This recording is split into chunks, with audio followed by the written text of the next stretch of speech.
السلام عليكم ورحمة الله وبركاته. الحمد لله وحده والصلاة والسلام على من لا نبي بعده وعلى آله وصحبه ومن والاه أما بعد.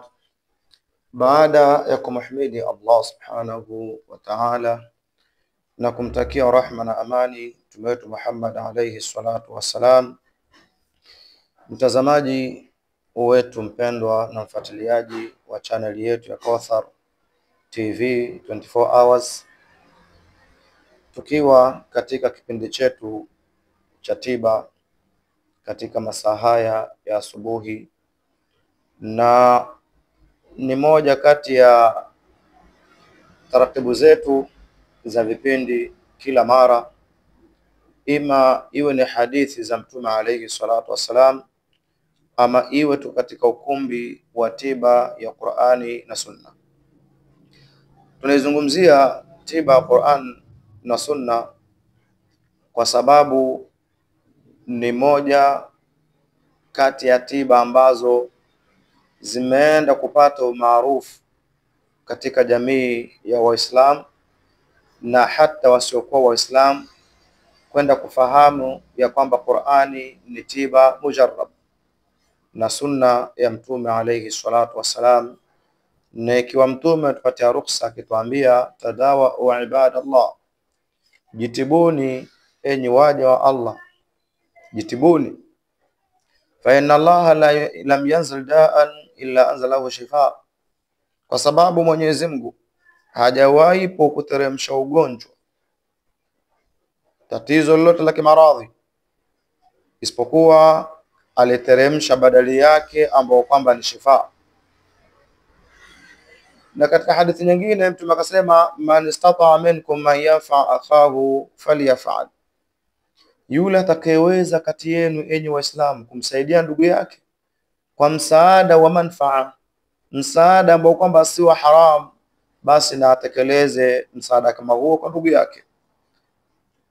Ndugu Abu Hasanat akiwa ndani ya ofisi ya Kauthar Ruqya Center iliyopo Likoni, barabara Shell Beach, New York, yupo hapa kwa ajili ya kuwasaidia ndugu zake kwa taaluma hii na fani hii ya tiba mujarrab ya Qur'ani na mafundisho ya mtume alayhi salatu wasalam. Kwa hiyo tukazungumzia katika vikao vyetu mbalimbali, na juzi tukapata kuzungumzia jambo zima la sihru isqatul hamli, uchawi wa kuadha mimba. Tukazungumzia namna inavyokuwa mpaka kufikia pahali ujauzito kutoweka, ima kwa kubleed, mwanamke yule akaanza kutoka na damu mpaka ujauzito kaisha, au kwa ujauzito kupotea tu kama upepo ndani ya tumbo na kaamka hamna kitu, baada ya kwamba ilikuwa kuna mtoto anateza, anapiga miguu, anarusha mikono, mpaka akawa na tamaa ya kwamba mashallah, wakati wote kwa neema ya Allah nitapata kijana au nitapata msichana. Wa maadhalik, lakini pamoja na hii ikafikia pahali ujauzito kupotea. Tunalizungumzia hilo. Leo tunakwenda kuzungumzia sihrul athar, uchawi wa athar.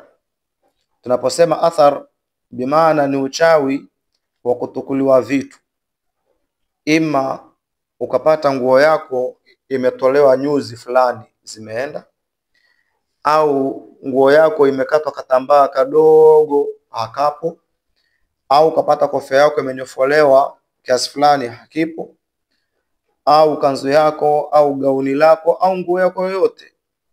Vile vile sihrul athar, ukapata labda umeamka umenyolewa sehemu ya nywele, sehemu ya kitu round, nywele zile hazipo, kipara kabisa kimesalia. Hiyo ni moja kati ya sihrul athar. Miongoni mwa sihrul athar ni kuamka ukajipata baadhi ya kucha zimekatwa, yani baadhi ya kucha zimekwenda, umebaki na zingine, lakini zingine hizi jamaa amekuja akaondoa kucha 2-3, kiamka sijakata kucha, nikakata kucha. Sihrul athar. Sihrul athar ni mtu kuokota pale ulipokanyaga, yule wayo wako umekanyaga uenda zako, mtu kaokota ile mchanga. Hii ni moja kati ya sihrul athar. au labda ukatema mate pale tu, ukienda zako jamaa kaokota ile mchanga ule mate katia pale huyo ukaenda zake. Hii ni sihrul athar. Wama ashbaha dhalika, na yale yatakofanana na habari hiyo. Nasema katika kitabu hiki cha Minhajul Qur'ani li'ilaj as-sihr li'ilaj marad al-ayn wa sihr al-mas, mwanachuoni huyu Usama Muhammad al-Awadh akielezea anasema, amma sihrul athar, ama huu uchawi wa athari wa alama wa waves, fayakunu dhalika bihusuli sahiri, unakuwepo uchawi huu wa athar kwa mchawi kufikia ala qalilin min sha'ri almaridhi, ni mchawi kufikia kuzichukua au kuzipata chache katika nywele za mgonjwa. Yule aliyeamka akajipata nywele zake zimechomolewa kiasi fulani, kanyolewa bakipara, au mtoto kaamka mtoto kampata na katolewa nywele, yani mchawi kazifikia nywele hizo chache tu, au qit'ata min thawbihi, au kipande cha nguo yake yule mtu kakichukua, au mindilin, au handkerchief, kitambaa mkono, au ghairi dhalika, au vinginevyo visivyokuwa hivyo. Ukiamka asubuhi mlangoni kwako unapata kiatu kimoja na jana uliweka viwili, kimoja hakipo na hakipo kweli, ukatafuta paka basi. Naam, umeweka ndala zako, umeweka viatu vyako, ukiamka kimbaki kiatu kimoja, au umeviweka mlangoni, ukiingia ndani ukitoka unapata kiatu ni kimoja, au ghairi dhalika, wayatimu amalu sihru, kwa vitu hivyo ikawa kazi ya uchawi, amalia ya uchawi inatimia kupitia vitu hivyo. Mfano, ikiwa mtu anataka kuharibu shamba lako, kaja akachukua zile zitoto zidogo zidogo za nazi, au kaja akaokota baadhi ya korosho, au kachukua baadhi ya kwenye mahindi yako wale, kafungua hindi moja kapukusa kaenda nazo, ghafla ulikuwa kitarajia kupata mazao vizuri ya kutosha, ukijua mimi bidii yangu hapa haijaenda patupu, mara unajipata ekari 2-3 unapata gunia moja, mahindi yote yamepotea gizani. Hali kama hizo ni hali ambazo kwamba huaga zinatokea, na ni hali ambazo kwamba zina mafungamano na uchawi kama tunavyoeleza hapa. Wa huwa almadfunu, vitu hivi ambavyo atavipata mchawi avifanyia amalia ya uchawi kisha anaenda kuvizika. Wa yakunu ilaju almarid bil marahil, hali ikiwa hivi sasa kumtibu mgonjwa kuna kwenda kwa awamu, kuna kwenda kwa categories.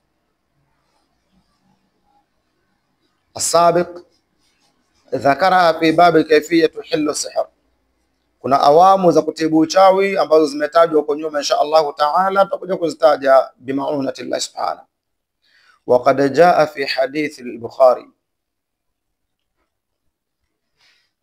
imekuja hadith ya al-Imam Bukhari radhiyallahu anhu au rahimahullah,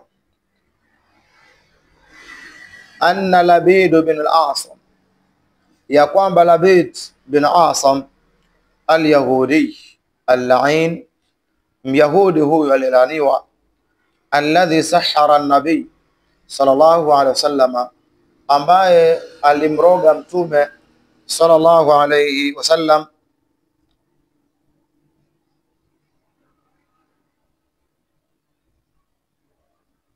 qad saharahu, uchawi wake aliomroga na mtume, alimroga mtume fi musht wa mushatatin, fi musht wa mushata, yani kupitia nywele kidogo ambazo kwamba zilibakia kwenye kichana na baadhi ya meno ya kichana hicho, kapata baadhi ya nywele ambazo kwamba mtume alikuwa kijichana zinabakia kwenye nini, kile kichana, kazichukua hizo, na kuchukua yeye kaagiza kijakazi aliyekuwa akifanya kazi katika nyumba ya mtume alayhi salatu wasalam, zikapatikana zile nywele chache na baadhi ya meno ya kile kichana.